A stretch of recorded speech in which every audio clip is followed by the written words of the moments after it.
Здравейте, приятели! 7 дни без вас за пореден път изминаха прекалено бавно. Но за сметка на това пък днес не мисля да губя нито минута повече в приказки, а директно да се отправим към основния акцент в предаването ни днес. Миналата седмица анонсирахме първата супер кола, създадена от Росен Даскалов. Днес ще разберем всичко подробно и освен това ще видим и колата в движение. Росен Даскалов е пленен от моторните спортове още като дете. Името на русенския пилот също така е познато от нашия шампионат на затворен маршрут или на писта. Той е един от шампионите на писта Русе. Всичко започва оттам, че Росен Даскалов има огромна страст към автомобилите и търси нов автомобил, с който да участва в състезание. При теб всичко започва от състезанията, в които се включваш с карт. Разкажи ми самото начало и как стигна всъщност до тук. От много малък карам картинг. Беше ми едно от най-важните неща в него момент в живота. Знаете, младите хора, скорости, адреналин, публика. С много голямо желание се занимавах с това нещо. В един момент станах няколко пъти шампион на България. Карах националния отбор една година преди да настанат промените в България. И след това започнах да се занимавам с бизнес и общо взето оставих картинга на заден план. Докато в един момент не започнах да съмнувам, че стартирам и ми няма каската или ръкавиците, или някакви такива неща сантиментални. Отидох в Германия, купих си един картинг втора употреба, донесох го тук. Отидохме на един уикенд на пистата в Варна. Да го пробвам и оказа се, че картингът не е просто много стар. Наложи се да си купя друг, започнах да карам картинг професионално, направихме отбор, Русекар Моторспорт. Имаме миналата година много постижения, миналата година имаме 2 трети места в републиканския шампионат при деца и юноши, което ме прави щастлив. По отношение на спортната дейност, за мен автомобилен пилот, който не е започнал с картинг като основа на кариерата си, трябва да е или много талантлив, или много голямо изключение. След картинга ти преминаваш към българския пистов шампионат, караше затворен маршрут. Автомобилният спорт през 2010-та, когато започнах също да се занимавам с картинг, купихме едно старо BMW M5, което решихме да го ползваме тук с колегите в сервиза през уикендите да се забавляваме с него, обаче аз от картинга, това, което очаквам като поведение върху автомобила, беше много трудно да го намеря в това BMW, но както и да е, започнахме с него, така съвсем на шега, имаше състезание в Русе, успяхме да подготвим автомобила за месеци нещо работа, класирахме се трети или дори мисля, че втори бяхме първото състезание, без някаква сериозна подготовка. И започнахме всяка година да развиваме това BMW. Автомобил го конструирахме изцяло от нулата. Добихме смелост, видяхме, че нещата могат да се случват в тази посока. След това намерих нашият пръв английски партньор, който ни помогна да хомологираме шасито на нашия бъдещ автомобил тогава. И следващата стъпка беше да си направим външна обвивка, която да е различна от тази, която ползвахме от BMW, защото ние ползвахме готовите. Така стигнахме до доста конфликти по отношение на това, че аз исках да имаме автомобил, който да е много близък до състезателните характеристики на най-добрите автомобили в американските Le Mans серии в Европа.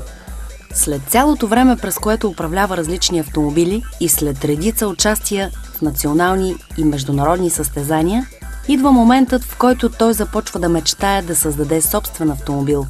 С упоритост и много работа започва да осъществява своята идея, за да сбъдне мечтата си. Започнахме да работим усилено върху 2 посоки. Автомобил, който да се използва в улична версия, т.е. всеки един да може да се го купи и да го кара, и автомобил, който да се ползва в състезания. Една вечер Росен се завръща вкъщи с пакетче пластелин и за 2 нощи с нощчето на една от дъските за хляб прави модел на това, което мисли и твори във фантазията си – нова кола. На базата на опита, който идеологът на колата има в моторните спортове, разработват модел за собствен автомобил. Росен е стимулиран за създаването на бутикови производства като това на син и работата стартира с фирма, регистрирана в Обединеното кралство. Първият уличен автомобил, който направихме през лято на 2013, го представихме на изложението в Goodwood, което е най-големият фестивал в света. Казва се фестивал Speed. 200 000 човека на ден, посетители, 4 дена в едно имение в южната част на Англия, близо до Брайтън. Всъщност ние бяхме поканени, като е така една различна фирма, и бяхме сложени в Michelin Top 40 автомобили в света, между най-известните марки автомобили. Връщайки се оттам, решихме, че трябва да обърнем внимание на състезателния автомобил, чрез който да усъвършенстваме личната версия на нашия автомобил по-добре. И с много труд и усилия успяхме да участваме в края на шампионата през 2013 година. Първото състезание, което взехме участие, беше в Силвърстоун, меката на моторните спортове, Англия, Силвърстоун. През втория ден успяхме да завършим от 30 и няколко автомобила, 36 автомобила стартирали. Успяхме да завършим на 9-то място в генералното класиране, което показа, че автомобилът има много голям потенциал. В финала на миналата година успяхме да завършим и състезателният автомобил, който в момента представяме в нашето най-ново начинание. И успяхме да го пробваме в последните две състезания в английският шампионат GT Cup UK, в който аз участвах. Направихме представяне в София на Лесново на двата автомобила, което за наша есена събра повече от 150 човека. Видни деятели на автомобилния спорт, Илия Чубриков лично дойде да ни поздрави, много журналисти. Ни крие, че автомобила, както казах, има много неща, които сме заимствали от нашите партньори в Англия, но мога да кажа съвсем отговорно, че основната част от нещата ги произвеждаме в момента в България. Като цяло, проекта, който Водо Илиев предложи да развиваме за един изцяло български отбор, аз подкрепих тази идея, започнахме да работим в тази посока. Хронологически направихме едно представяне на нашите желания да имаме такъв отбор. Обявихме тестови. Очаквахме с преговори предварително да имаме около няколко пилота, не повече от 4-5 човека, желащи да тестват нашия автомобил на гръцката писта Серес. Оказа се в студеният понеделник, който бяхме в Серес, че имаме 10 кандидати за тестване, дошли вече, между които най-именити имена в българския автомобилен спорт, което малко ни притесни, защото ние не бяхме подготвени за толкова много хора.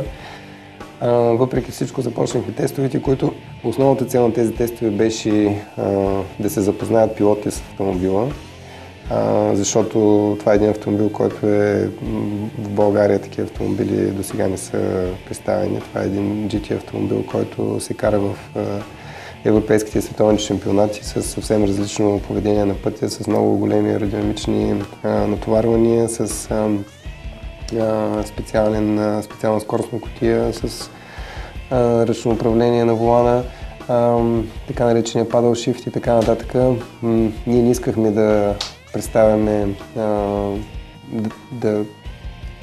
пилотите да се борят за някакви представяния времена, защото това беше чисто така направена с опознавателна цел. Естествено беше важно и за нас да видим пилотите как се справят с автомобила, затова аз и Владо присъствахме през цялото време в автомобилите, които се караха. Те имаха възможност да карат и уличния автомобил на една много променлива настилка. Имахме първо сухо време, след това заваля дъжд. Отборът е съставен от няколко именити личности в съвременният български автомобилен спорт и картинг спорт също. На първо място това е най-младият ни участник Григор Григоров, който е възпитаник на господин Илиев. Другият пилот се казва Ивайло Цонев. Той е дългогодишен деятел в картинг спорта, многократен шампион на България с много опит в управлението на картинга. Третия пилот се казва Мирослав Ангелов. Той е също деятел на картинг спорта. Общо взето всички пилоти са с опит в спорта. Разкажи ми за хомологацията. Много ни помогна нашия партньор Филмац, който всъщност 20 години се занимава само с производството на roll cage системи, така наречените пространствени рамки на автомобили и защитни рамки на автомобили за участие в състезания, които всъщност евентуално при удар или обръщане на автомобил го защитават от деформации. Ние направихме съответния дизайн. Тествахме в Майра за устойчивост. Това е най-големият тестов център в Англия, свързан с автомобилното производство и с спортните автомобили. Получихме тяхното одобрение. След това минахме на етап тестване в MSA, в Английската спортна федерация, която имат специален отдел, който извършва тази дейност. И след 7 месеца работа получихме финално одобрение на нашата основа на нашия бъдещ автомобил. Това беше през есента на 2013 година. А сегашните автомобили, които ние представяме в нашия отбор за GT4 европейските серии, са абсолютно същите като този автомобил, който развиваме в Англия, само че имат специални правила, които са съобразени с автомобилът ни е съобразен с тези правила.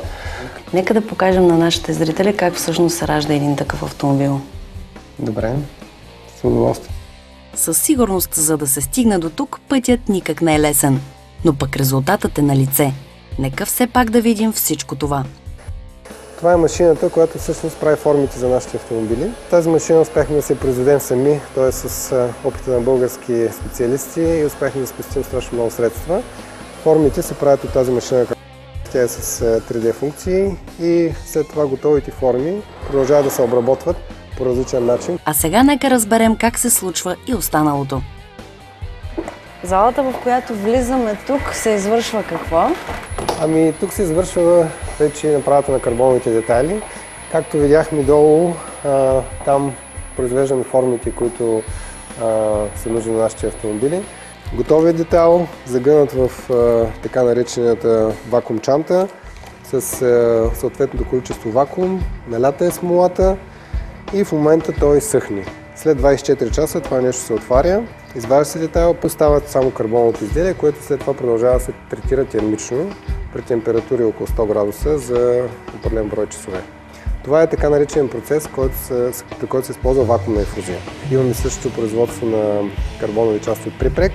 Припрек е, както казахме, много интересен материал, който смолата е импрегнирана вътре в карбоновия плод и е необходимо температура и налягане, за да може да се получи готовия детайл. Това е, образно казано, един цилиндър, който има възможност да се затвори под налягане. Вътре има реотани, постигаме температури до 200 градуса. Готовият кълъп с готовите карбонови платове се слагат вътре в този така наречен автоклав. Затваря се, пуска се да работи и след няколко часа изваждаме това изделие. И докато все още времето ни не е изтекло, отново се отправяме към необятния свят на русенския пилот и неговия слада грях. Това е тялото на автомобила като конструкция. Произведено е от специална стомана, която се прави в Англия. Студено изтеглени тръби Т-45, които са хомологирани от FIA за състезание и издържат на 4 пъти по-високи натварвания от нормалните материали, които сме свикнали да виждаме в този вид конструкции. Тук зад нас виждаме една установка, където готовите детайли принципно по време на експлоатацията постоянно съвършенстваме процеса. Тук специално правим допълнителни доработки, така че да можем детайлите, които са готови и са направени на машината и след това са извадени като кълъпи и като детайли, да бъдат усъвършенствани като форми. Как тестваш автомобилите и всяка една от частите, която се произвежда тук? Ще ви покажа. Това става в нашия компютърен отдел. Това е нашата малка лудница, дизайнерският ни отдел, където правим всички тестове, симулации, теста на огъване на нашото шаси за уличният ни автомобил при натоварвания, които точно са предписани от ФИА. Виждате какви са усукванията, огъванията в определените области. Червеното означава, че имаме изместване в червените области 4,6 мм от стандартната форма, което показва, че конструкцията е много здрава, много стабилна. Процесът на тестове и изпитания, след като установим примерно, че даден детайл, както този, има нужда от промяна. Това примерно след тестовете в СЕРЕС може да покажа на вашите зрители кривината, която се е получила тук при една от екстремните излизания извън пистата. Това показва, че детайлът върши много добре своята работа, т.е. нямаме повредени части по автомобила, имаме повреден само този детайл, който сами може да сетите, че не струва кой знае колко много. Аз обаче нямам търпение да ме заведеш до колата. Добре. Използваме случая да се уверим в качествата на този автомобил. Син R1 и състезателната й версия Син R1 GT са вероятно първата българска суперкола. Синкарс е проектът на българския пилот Росен Даскалов. Той от много години е пленен от заразата на моторните спортове.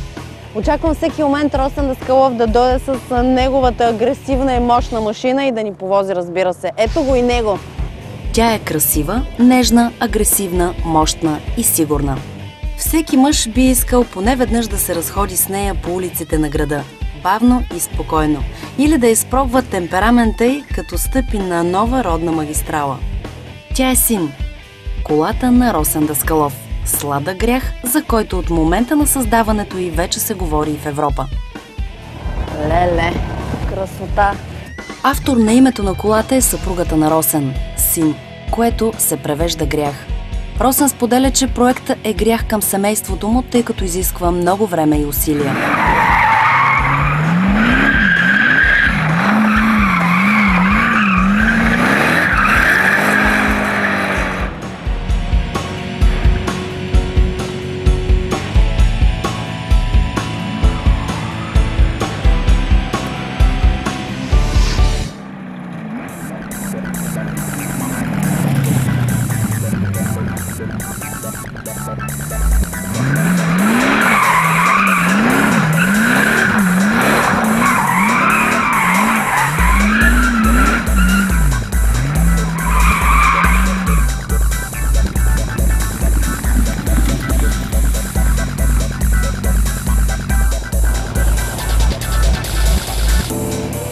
Сърчицето ми буквално слезе в петите. Това няма как да се опише с думи.